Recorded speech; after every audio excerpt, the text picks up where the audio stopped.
Hi friends, ఎలా ఉన్నారు? బాగున్నారా? మీరు బాగుండాలని కోరుకుంటూ నేను బాగున్నాను. చూడండి ఫ్రెండ్స్, ఇది శంకు పుష్పాలు. ఒక్కటి వేసామంటే ఒక పాదు మనం ఏం చేయక్కర్లా, విత్తనాలు తీసుకొచ్చి చల్లితే కుండీలో వచ్చేస్తాయి. ఒక తీగ, ఇంత తీగ రాగానే ఫ్లవరింగ్. అసలు ఈ ఫ్లవరింగ్ వచ్చినట్టు ఏవి రావు, అంత తొందరగా వస్తుంది.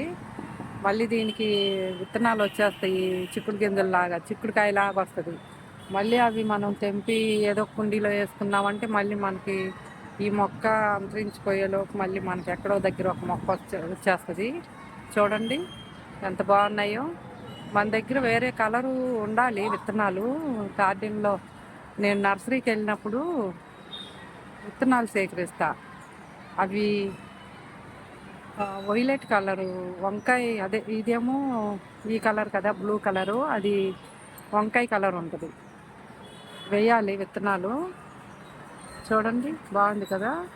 నచ్చితే ఒక లైక్ కొట్టండి, షేర్ చేయండి, సబ్స్క్రైబ్ చేసుకోండి. కాసింది గార్డెన్.